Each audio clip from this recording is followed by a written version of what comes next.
Hello बच्चों, हम आपको कॉम्बिनेशन ऑफ इंडक्टर्स बताने जा रहे हैं।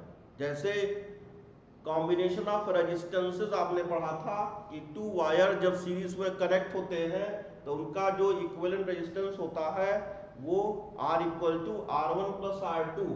ऐसे कॉम्बिनेशन ऑफ इंडक्टर्स जब टू कॉइल्स ये सीरीज में कनेक्ट होंगे, इसमें सेम करंट फ्लो होगी। एक का सेल्फ इंडक्टेंस L1, दूसरे का L2, और दोनों के बीच में म्यूचुअल इंडक्शन M है।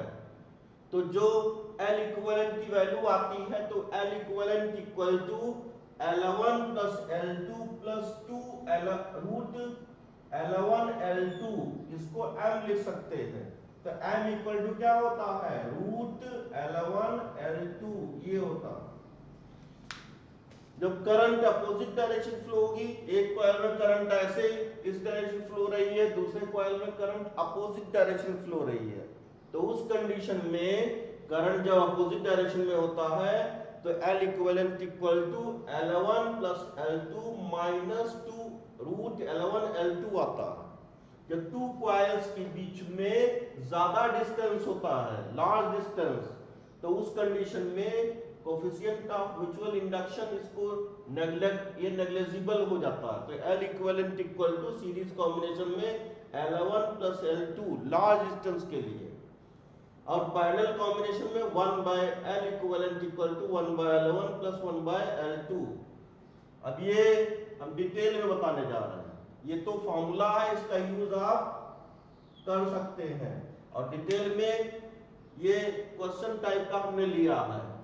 Find the inductance of a single coil that can replace two coils having self inductance L1 and L2 which are connected in the series combination and M is mutual inductance between them when first current in both the coils are in same direction, second current in both the coils are in opposite direction। तो ये two coils है, एक का self induction L1, दूसरे का L2, इसके बीच में mutual inductance M है, और ये इक्विवेलेंट L इक्विवेलेंट इसको लिख दिया है। तो आप जानते हो कि जब सिंगल कॉइल होता है उसमें करंट फ्लो होती है, तो जो self induct coefficient of self induction होता है L equal to mu not, L equal to mu not small n capital N into A Munna.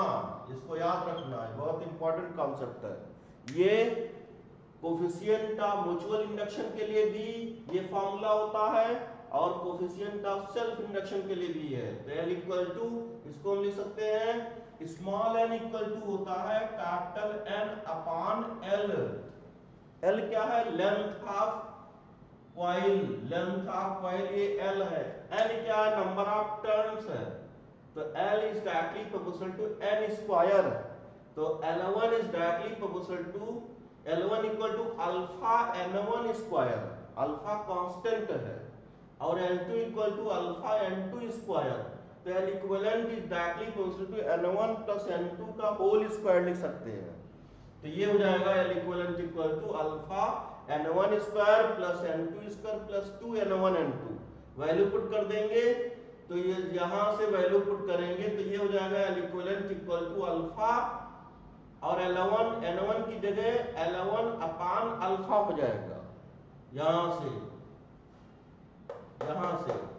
और N2 स्क्वायर की जगह L2 बाय अल्फा हो जाएगा, plus 2 root L1 upon root alpha root L2 upon root alpha, ये हो जाएगा। इसको जब हम सॉल्व करेंगे तो L equivalent equal to L1 plus L2 plus 2 root L1 plus L2 हो जाएगा, और इसकी जगह हम M लिख सकते हैं।